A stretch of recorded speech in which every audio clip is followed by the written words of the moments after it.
Hello, this is Amy, and for the next hour, I will be reading from the Sunday, July 5th issue of the Democrat and Chronicle on the Niagara Frontier radio reading service.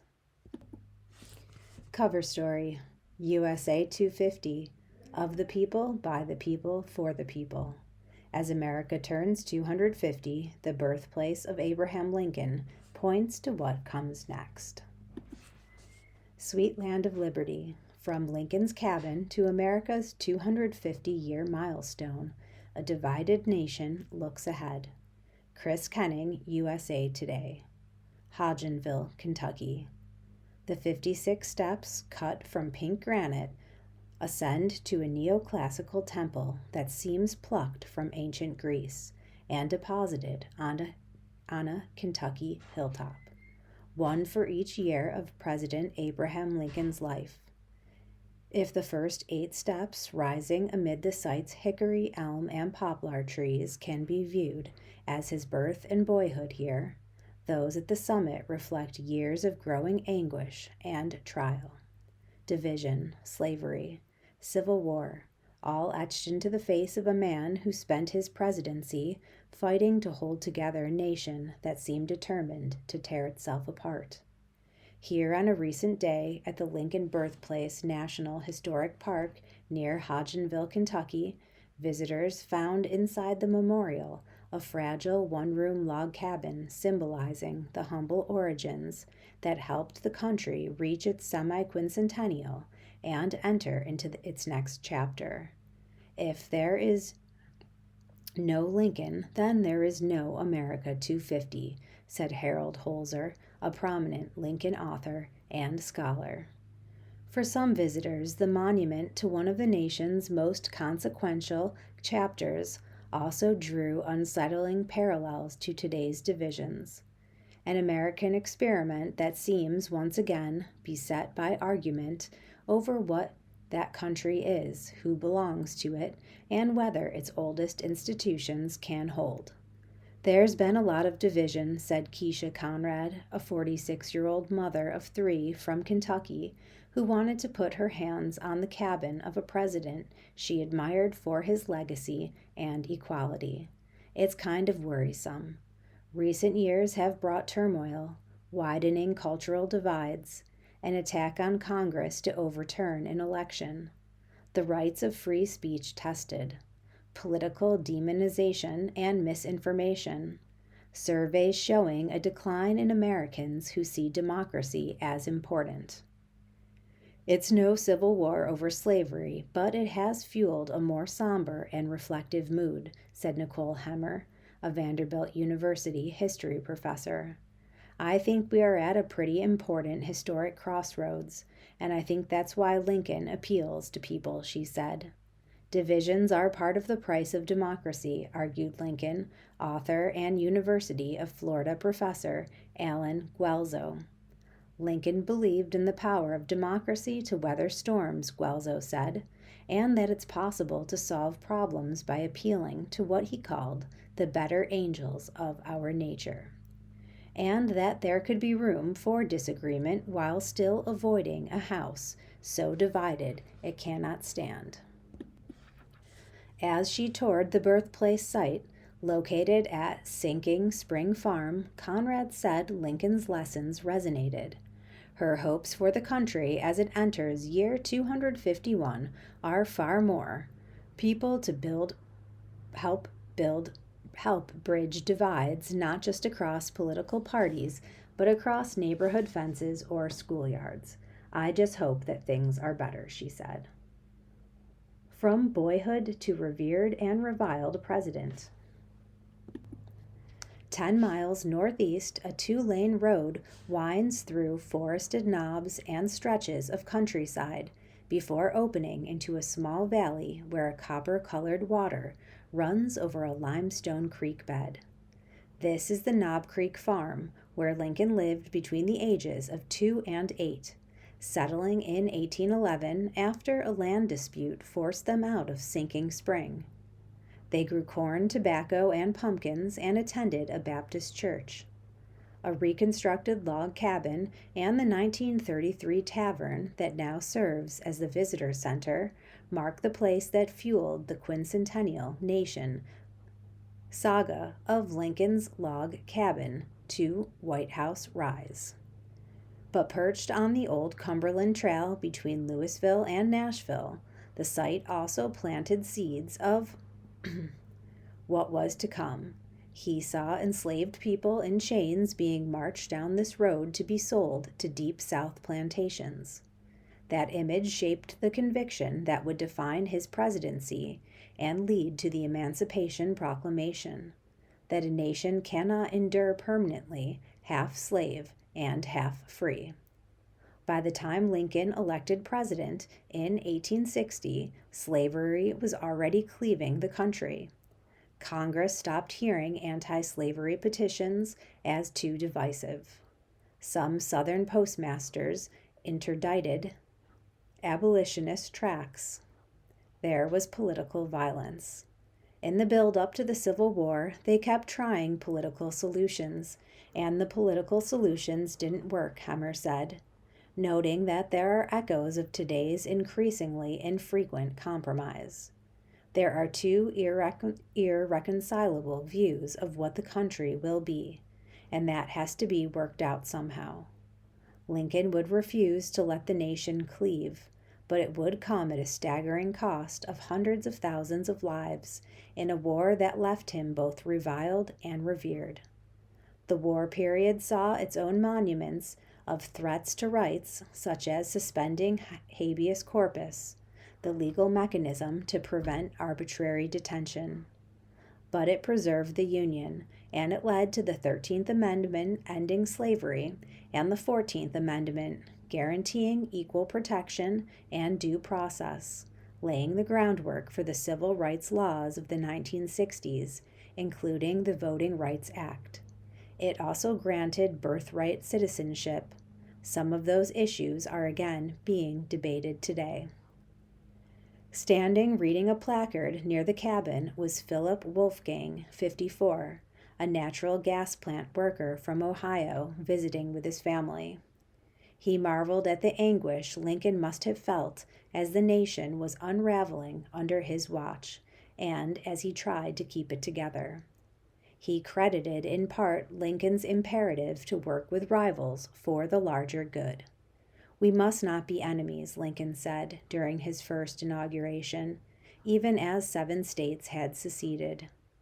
Lincoln's legacy informed his hopes for the country's next chapter, one that continues to champion the freedom to live and let live, Wolfgang said.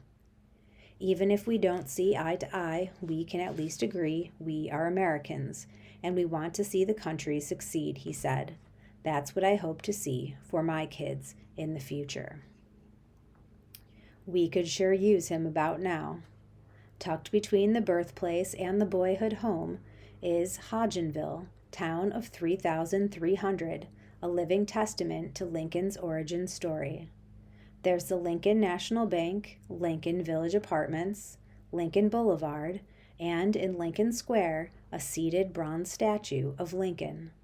Nearby is the Lincoln Museum, filled with period artifacts and wax figure dioramas that span the breadth of his life, from his early cabin years to the finality of Ford's Theater. Some visitors there, too, can't help but connect Lincoln's era in America to today's politics, said Rob Thurman, the museum's assistant director. "I think the comment that I hear the most is that we could sure use him about now," he said. Some still come to pick a fight over Lincoln as a uniter or a divider, a figure to be lauded or loathed, or connect Lincoln to modern divides. Iris LaRue, the museum's director, avoids those conversations. "The people who are anti-Lincoln, and you're not going to say anything to change them," she said. Indeed, it's a fraught time for historical narratives. President Donald Trump's executive order targeting displays that disparage Americans have led some sites to remove plaques about slavery or the massacre of Native Americans. In Portland, Oregon, a statue of Lincoln is set to be reinstalled after it was pulled off its pedestal in 2020 amid national social justice protests that followed the killing of George Floyd. Protesters at the site spray painted a reference to the 1862 execution order he approved for 38 Dakota men out of 303 sentenced to death by tribunals for killing settlers. While the country debates its own past, Stan Franklin was at the memorial thinking about its future. The 64-year-old had come from Oklahoma with his wife and son to walk up the 56 steps next to Sinking Spring, a sinkhole opening to a karst aquifer from which Lincoln first drank. Franklin said if the anniversary comes amid turmoil, so too did the 1976 bicentennial, when the nation had just seen President Nixon's resignation, the Vietnam War, and an OPEC oil embargo. A century earlier, in 1876, historians said the centennial came amid violence and economic fallout after the Civil War. To be sure, on the 250th, anxiety abounds, but the memorial for some here was a reminder Lincoln believed democracy was resilient but couldn't be taken for granted. It had to be chosen generation after generation. Franklin has a grandson now, 15 months old. He wants him to inherit a thriving country. He looked up to the memorial inscribed with Lincoln's guiding lights, with malice toward none, with charity for all. It gave him confidence for the country's next chapter. Next to him, the waters of Lincoln's sinking spring still ran cold.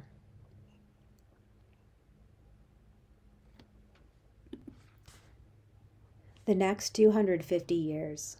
What Americans told us about their hopes and dreams for the United States. The Pursuit of Happiness, Carissa Waddick, USA Today. Americans are restless.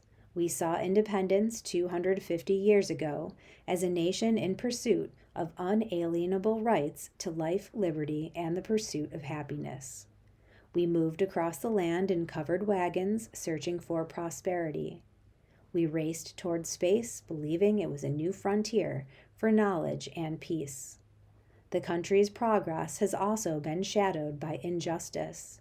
The enslavement of Black Americans, murder of indigenous people, and the unequal application of laws. But throughout even the darkest periods, Americans have held steadfast to the idea that they could make tomorrow brighter than yesterday. As the nation turns 250 years old, USA Today decided to create a time capsule, not of items but of dreams Americans hold for our country's future. In our conversations with residents across the country, one word continued to come up: more. Hope for a more empathetic, more cooperative, more peaceful, more equal, more united society. We, the people, hope to form a more perfect union. Daniel Palma and Manuel Ochoa, Phoenix. Daniel Palma and Manuel Ochoa, both 25, strolled through the Granary burying ground on a warm spring day in Boston. The friends from Phoenix studied the weathered gravestones of Paul Revere, Samuel Adams, and John Hancock, reading the names of those whose vision for a new nation still shapes the country 250 years later. Palma, an electrical engineer, said he wishes Americans would become more understanding of one another. I hope we can stop being so individualistic and learn to be a little more empathetic, Palma said. Ochoa, a U.S. Army soldier, said he hopes for greater unity across the country. In the next 250 years, I hope that the country is more united, and it's not states against states. It's all the United States of America, Ochoa said. Dan and Caroline Wilcox, Charleston, South Carolina. The Wilcox family walked through the park behind Independence Hall in Philadelphia on their way to see the Liberty Bell on a muggy, overcast weekday. Though Dan Wilcox is a Philadelphia area native and sported a backwards Phillies cap to show it, the family now lives in Charleston, South Carolina, said his wife Caroline. They both wanted their 9-year-old daughter, Elise, to see the real thing, he said. Caroline Wilcox said she's someone who loves the outdoors, hiking and exploring nature. Her wish: I really want to see our national parks protected and preserved so our children, like her, she said, motioning to her daughter, can enjoy them. Elise said she loves getting glimpses into the past, like the Amish people she's seen in places outside the city, making their way along country roads in horse-drawn buggies. Dan Wilcox, who grew up in Ridley Park, a suburb just outside the city, gave perhaps the most Philadelphia answer possible. I'd like to see 250 years of Eagles Super Bowl wins. Deborah and Paul Walker, Meredith, New Hampshire. Deborah Walker, 83, expressed a passion for equal rights after touring the Brown v. Board of Education National Historic Park in Topeka, Kansas. The park spotlights the court case that ended public school segregation in the United States. When asked about her hopes and dreams for this nation's next 250 years, Walker said, I want a return to many of the fundamentals that are in the Constitution, where every individual has an equal right and is treated as an individual. That includes women, people with disabilities, people who are of different skin colors. A retired public health researcher and leader, Walker joined her husband, Paul Walker, 80, in visiting the park. I want to make sure in 250 years we definitely have universal health care for everyone, and we have really good schools because they are really under attack right now, Deborah Walker said. And I would like to be a member of a global community that believes we need to address climate change, and we really need peace. About your DNC team. USA 250. Happy 250th, America, and thank you to our loyal readers. Michael Killian, Executive Editor, Rochester Democrat and Chronicle. You are reading this on a historic American weekend. Our nation turned 250 years old on Saturday, as measured by the signing of the Declaration of Independence in Philadelphia back in 1776. We might differ at various times in various ways about the meaning of 2.5 centuries of national history and about particular events, past or present. We might hail from different places and practice different religions or hold distinct political views. And we might spend this weekend wearing red, white, and blue while others spend it going about regular life or even protesting one aspect or another of our nation's state. Whatever your place in life, it's certainly worth noting the United States of America has been around for so long, and that our ancestors and now ourselves have a tradition of making July 4th with some mix of family and community gatherings, parades, fireworks, and of course, good summer food. It is safe to say that the semi-quincentennial hasn't generated the level of buzz seen 50 years ago during 1976's bicentennial. Everything, and I mean everything, was red, white, and blue back then. I won't be around for 2076, but perhaps Americans go more all out in the 100-year anniversaries more than the 50-year markers. Or are today's politics simply more fraught now than they were when gentle Gerald Ford was in the Oval Office? The Democrat and Chronicle reporting and photography team was out and about in recent days, documenting community celebrations and local residents' thoughts in a variety of places. If all went well, we were in Penfield back on June 27th at the Susan B. Anthony Home and Museum, and at ESL Ballpark on Friday, July 3rd, and in places including Fairport, Irondequoit, Gates, Greece, and Rochester on Independence Day itself. That work is in addition to last Sunday's special section, Revolutionary State, New York and the War That Created America. And it is in addition to today's special pages on New York State historic sites worthy of the designation Most Treasured Views. What stories and photos and video did the D&C team create?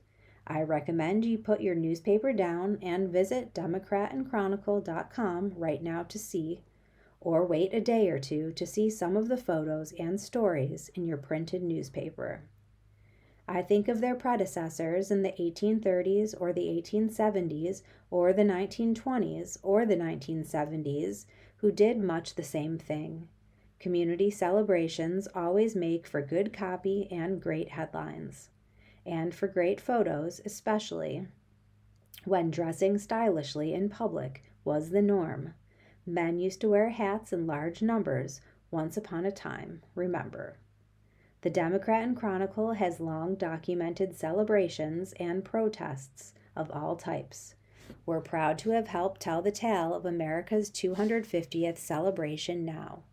Thank you for your support of local news in Rochester that continues to make such coverage possible. To the younger readers among you, think of 2026 when you read the D&C editor's tricentennial column, a mere half-century hence. Mike Killian is executive editor. Reach him at mkillian@usatodayco.com. Inspiration: 9/11 Memorial has a new home.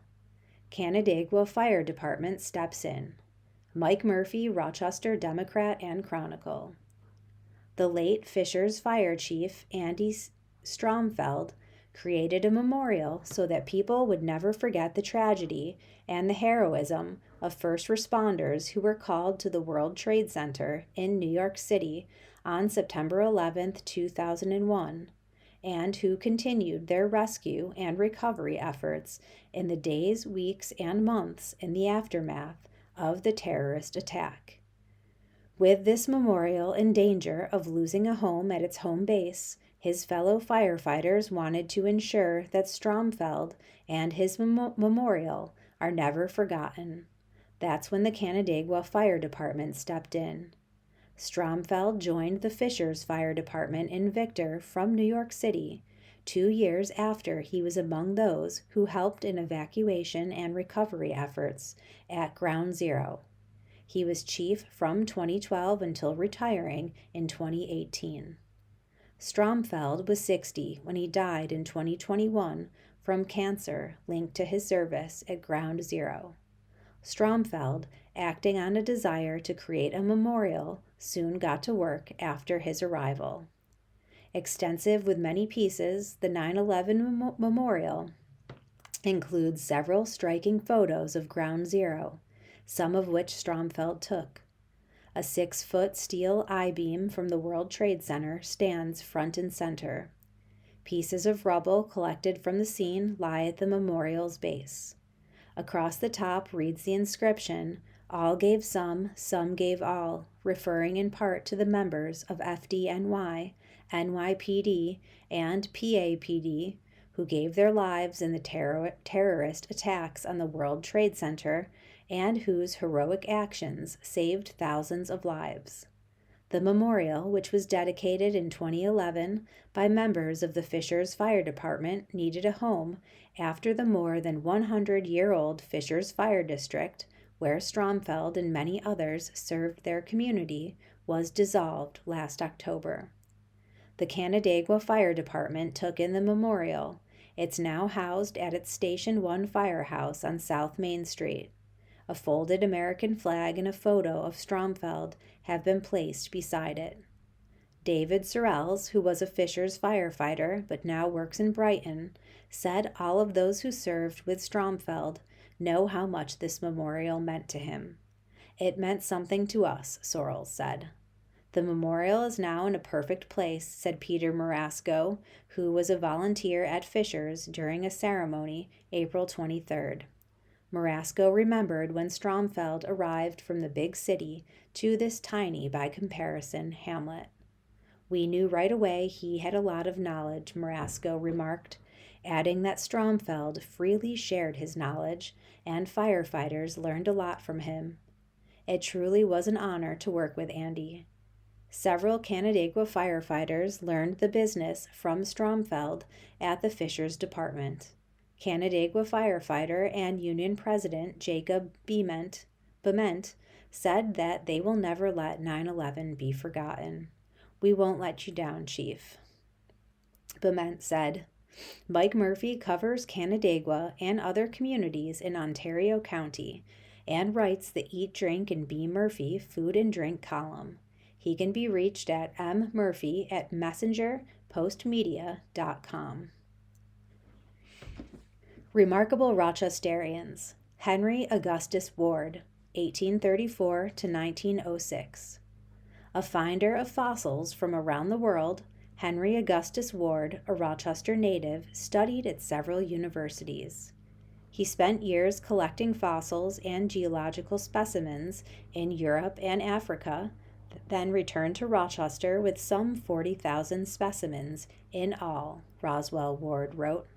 Starting in 1861, he taught natural science at the University of Rochester.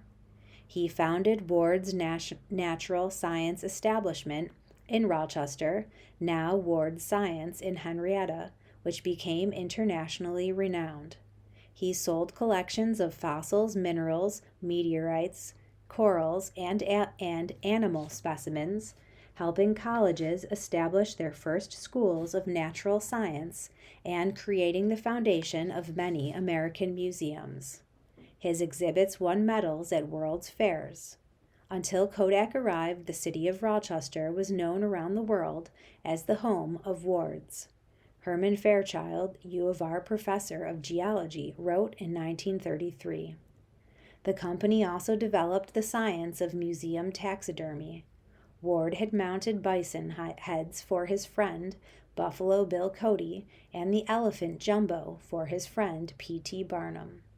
Ward later became interested in meteorites and built up a large collection. During his colorful career, Ward visited just about every country in the world.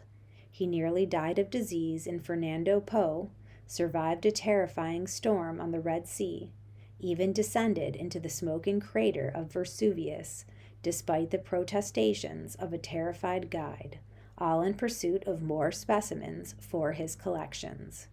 We like to think of him as Rochester's own Indiana Jones. Noel Vacchi, manager of marketing and communications at Ward's Natural Sciences, said in 2012. Ward died in Buffalo on July 4, 1906, after being hit by a car, making him that city's first pedestrian fatality caused by an automobile. Memories. From Swampland to Monuments. Edmund Lyon Park in East Rochester turns 110. Emily Morey, special to the Rochester Democrat and Chronicle. The west side of East Rochester's Edmund Lyon Park is home to 3 impressive monuments dedicated in 1930, 1949, and 1980.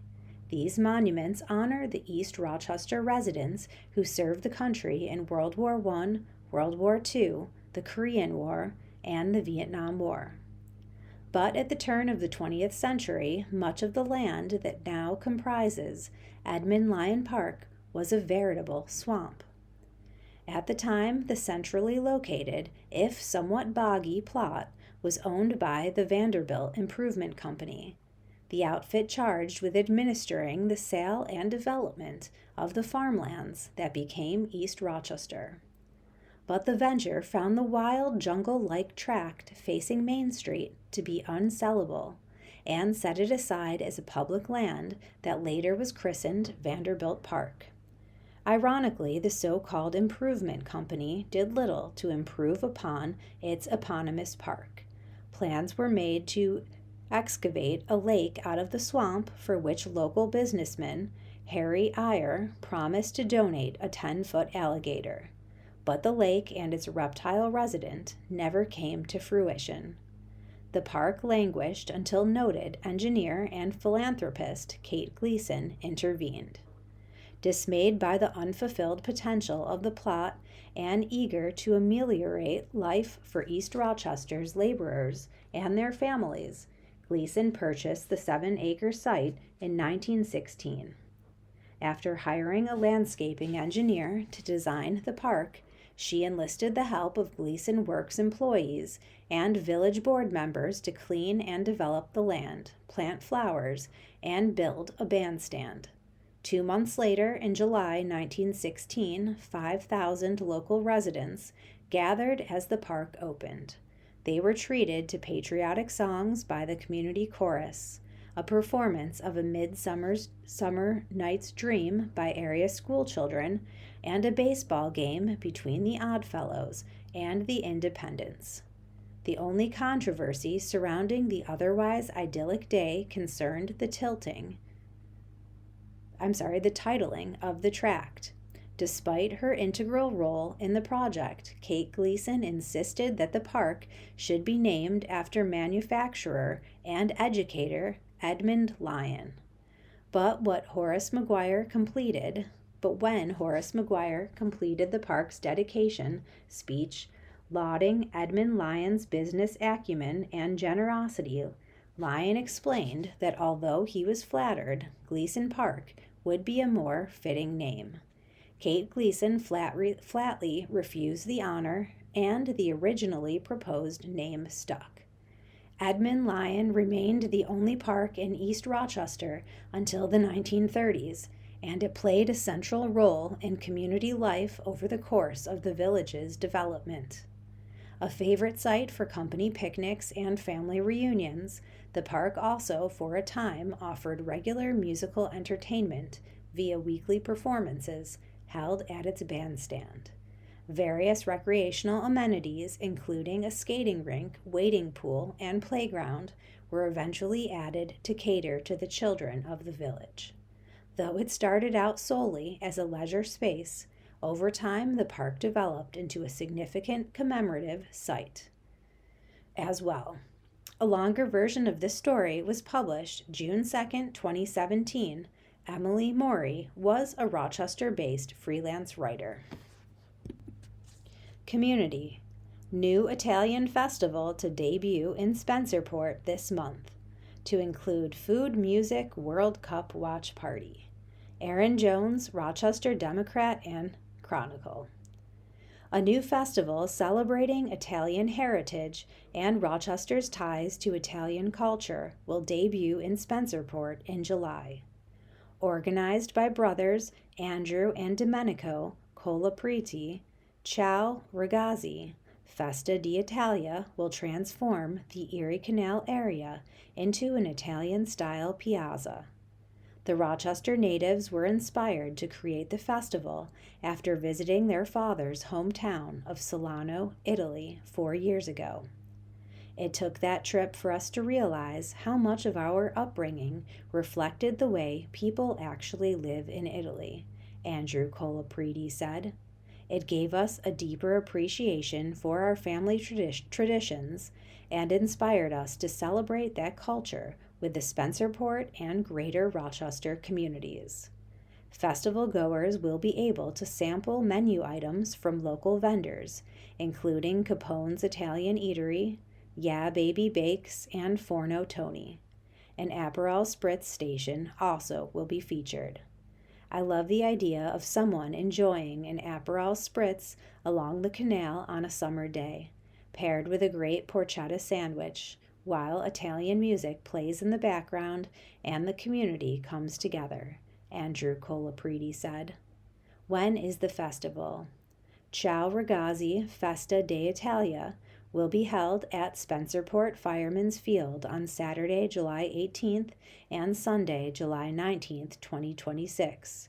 Festival hours are Saturday, July 18th, 3 to 11, Sunday, July 19th, noon to 6.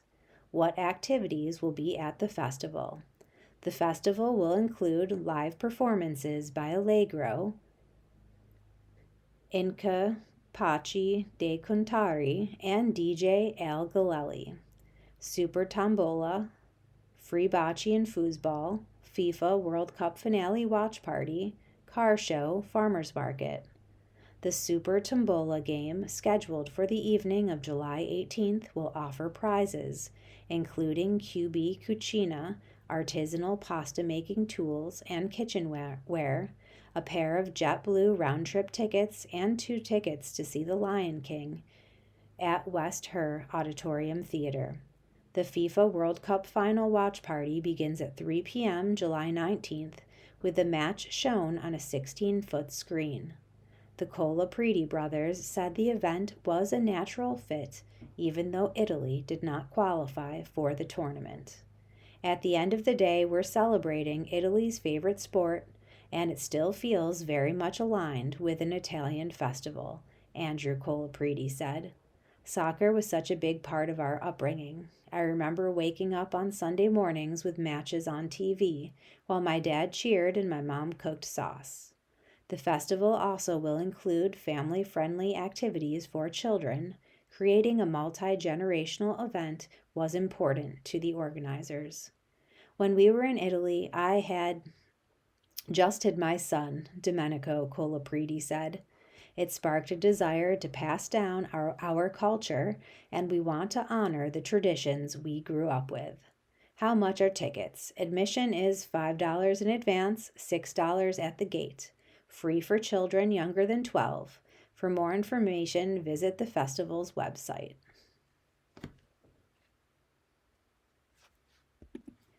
Community notes. Victor opens treehouse-themed playground.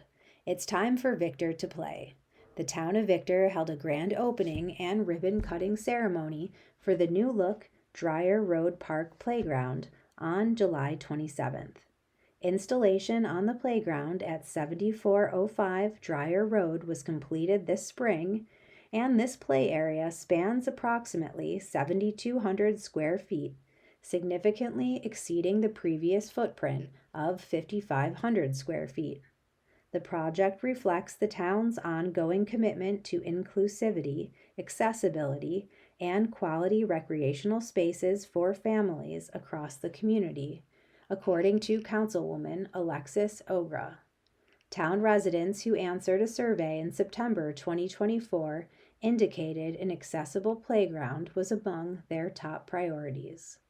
In December 2024, the town board earmarked $132,000 in Federal American Rescue Plan Act funding to support the project, with additional funding drawn from the park's Trust Capital Reserve account. More than 15 unique designs were submitted from 8 vendors, and the town selected Game Time / Marcherano Recreation and Soft Surfaces to bring the new playground to life, Ogra said. The treehouse-themed playground features an inclusive whirl for accessible all-ages play, ramped play structure for children ages 2 to 5, a tree swing and toddler swing, and roped climbing structure. That's not all. The playground features play space for children ages 5 to 12 with 10 and 12-foot-high towers and tube slides. For those who want to take a break, 2 structures provide shade and come with benches. Rubber tile safety surfacing will replace the previous engineered wood chips. Community yard sale benefits West Bloomfield Historical Society.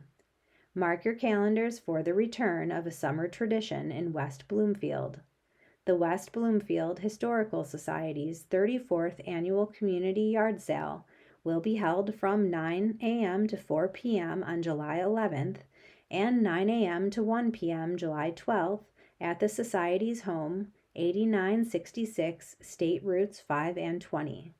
Hundreds of bargains inside and out await visitors, with proceeds benefiting the Historical Society. Additional private sales will be on the lawn. Find historical exhibits inside and enjoy a food cart.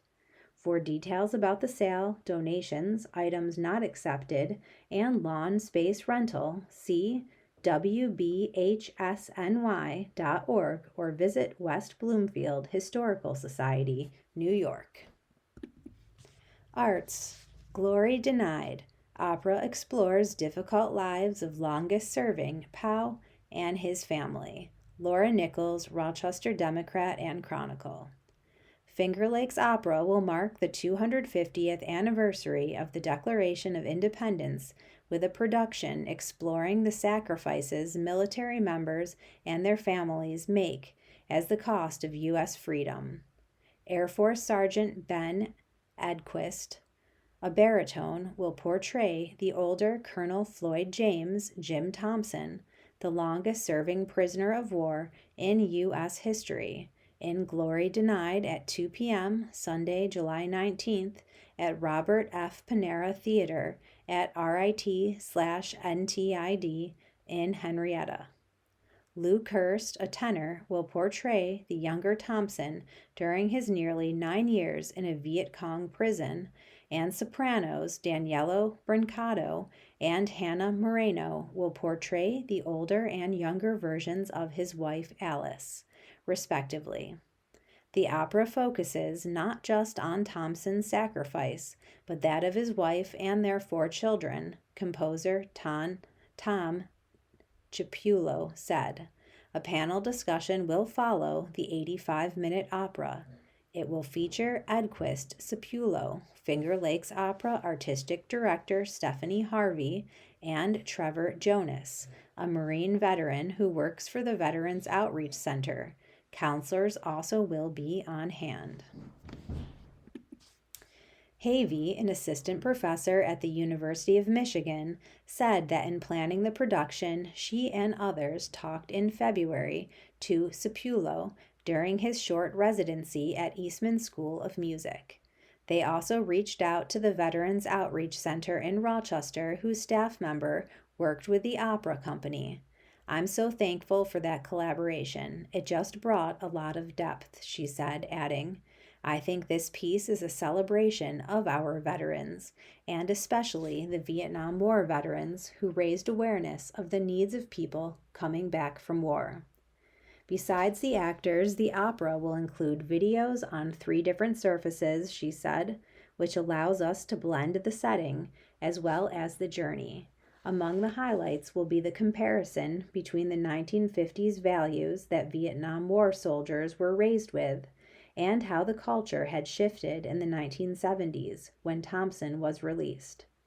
He expected to come back to the life he had left, and everything was completely different, Havey said. Colonel Thompson must have thought he came back to Mars, Cipulo said. Tom Philpott interviewed Thompson, his family, and military colleagues for an oral history. The book, Glory Denied, The Saga of Jim Thompson, first was published in 2001. After reading a New York Times review, Cipulo read the book and couldn't put it down. He's just a brilliant, brilliant writer. And the book is haunting, said Cipulo of Long Island City in Queens. He spent several years turning the story into an opera, which debuted in 2007. At the time, composers were told not to write an opera unless it was commissioned. However, Cipulo said, I just felt I had to do it, adding that he tells students to write what your heart wants to.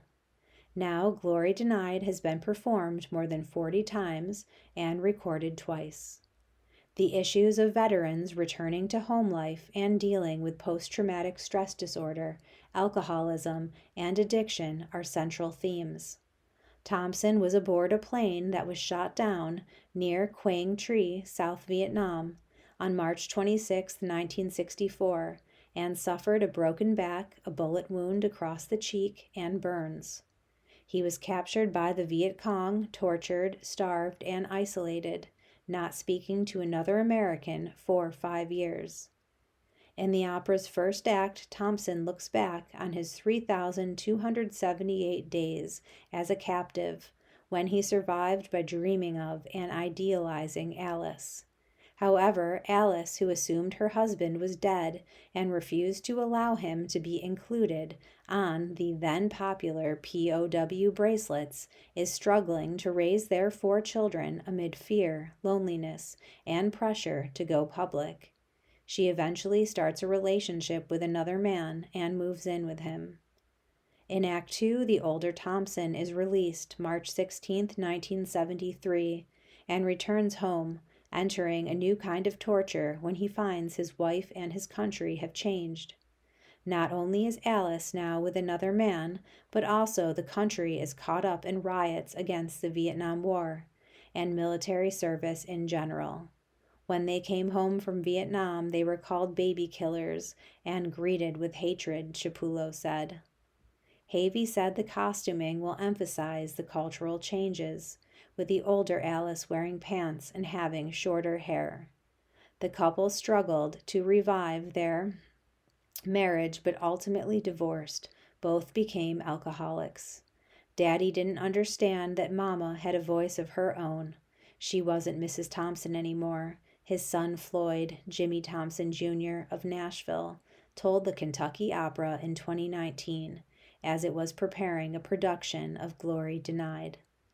Mama didn't understand what all Daddy was going through, the problems he had adapting and dealing with all the changes after 9 years living through hell.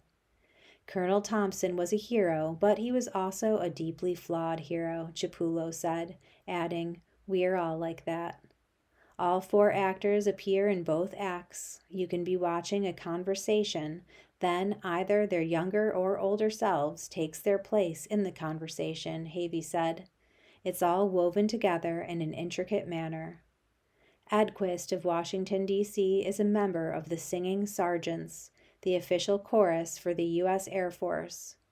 In 2014, he won the International Lat Lenia competition at Eastman School of Music. He's an incredible actor and singer. He's a real stage monster, Chapullo said. The other actors are members of Finger Lakes Opera's Young Artists Program. Brock Josvald, an assistant professor at Eastman, and the company's head of music will conduct local musicians in the orchestra. Chapullo has participated in other companies' panel discussions after Glory Denied performances. Some veterans have talked about their experiences, astonishing their wives who had never heard those stories before, he said. Chapullo said men and women often react differently to the opera, particularly to Alice Thompson's actions. Men often think, "What a horrible woman," while women often think, "I could have done that too." She wanted to try to give her kids a normal life and a father figure. I think she was a victim of the circumstance, Havey said. It's not just the service member who faces all the challenges. It's the family that faces it as well. They have to live with that tension or fear every day. Including reporting by Des Moines Register staff writer Teresa K. Albertson and Louisville Courier-Journal staff writer Savannah Edens. Who we are. The gestures that unite. A library remembers a loyal friend. Remarkable Rochester Jim Memmott, Rochester Democrat and Chronicle. After 250 years, the United States of America still exists. Divided in some ways but whole in others, and held together by acts of kindness, gestures of grace. I thought of this on June 27th when Cindy and I attended the Little Valley Central School reunion in Little Valley, Cattaraugus County, my hometown. It's a somewhat surprising affair, as the school itself hasn't existed since 2000, when it combined with the nearby Cattaraugus District. However, the LVCS alumni keep showing up at the annual June event. Sadly, one person not there was my sister Martha, who died last August after a horrible fall. Martha lived in Rochester, where she was a long-time special education teacher in the Rochester City School District, but she also had a small house in Little Valley that turned into her base camp for spending time with friends and for helping the village. There seemed to be no cause in Little Valley that Martha didn't support with her money and her time. The Little Valley Memorial Library was dear to her heart, and she helped it in many ways. That was why, before the alumni dinner, people gathered at the library to dedicate Martha's Corner, a children's area created in Martha's honor. The Little Valley Fund, founded and directed by Carol Gloff, made the room possible, funding the toys and beanbag chairs and other essentials for a children's library. The space is a wonderful recognition of Martha's love of young people. In addition to teaching, she was a world-class aunt and great-aunt, and her love of Little Valley. My brother Ed cut the ribbon to open the room.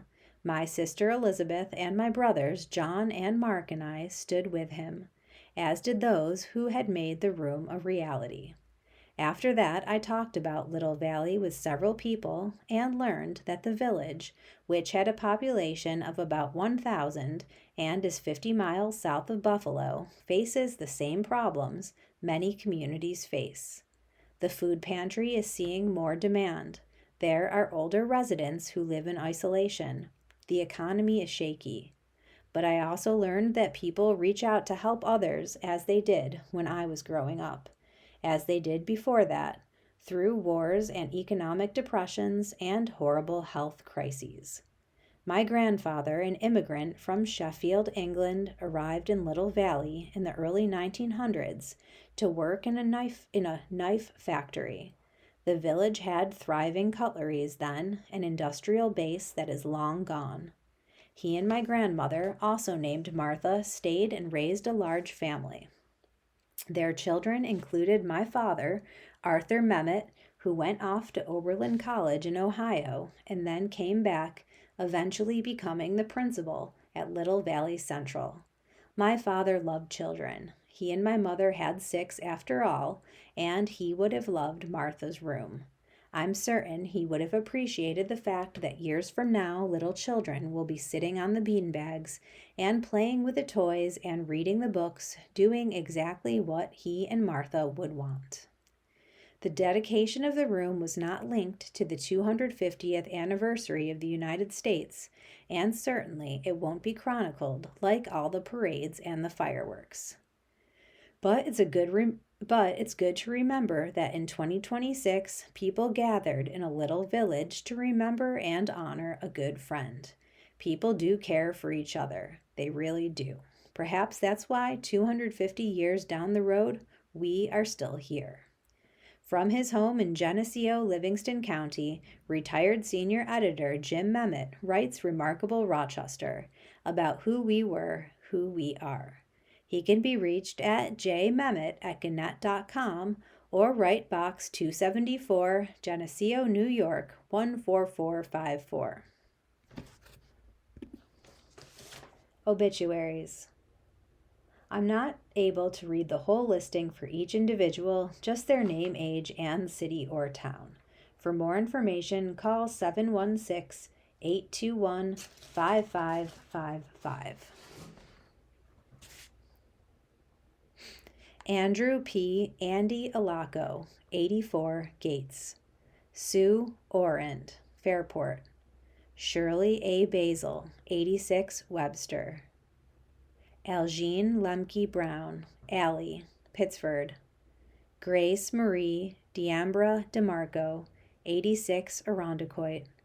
Robert Fetter, 73. Richard Thomas Gerard, 76, Irondequoit. Suzanne Gressens, 59, Ontario. June A. Griffin, 98, Greece. Alan C. Gutberley, Webster. Mary Jean Gutberley, 93, Rochester. Dr. Michael H. Henricks, Rochester. Mary Margaret Huth, 81, Rochester. Charles P. Inclima, Webster. Neil Jones. John J. Keebler, Bloomfield. Josephine H. Kennedy, Fairport. Lauren Bud Knapp, 79, Penfield. Kathy Ann Knapp, Fermansky, 74, Albion/Batavia. Edward Kramer, 81, Northport, Florida. William J. Bill Mandel, 78, Tampa. Edwin L. Mayering, Fairport. Thora Nelson, 88, Kingston, Washington. Catherine Oberles, 90, Penfield. Michael W. Oram, 83, Rochester. Elvio A. Pascarella. Kathleen Patterson, 83, Hyannis, Massachusetts. Lillian Paul, 87, Macedon. Mary Robbins, 101, East Rochester. Emma Jean Rogers, 80, Rochester. Linda Bean, Schoenbrock, Rochester. Harold M. Scott, 88, Henrietta. Joanne K. Spencer, Henrietta. Joseph P. Thorpe, 84, Brockport. Drogoberto Torres Perez, 67. David Alfred Treat, 82, Pittsford. Elizabeth M. Whitnauer, Nee Dempsey, 41, Hamlin.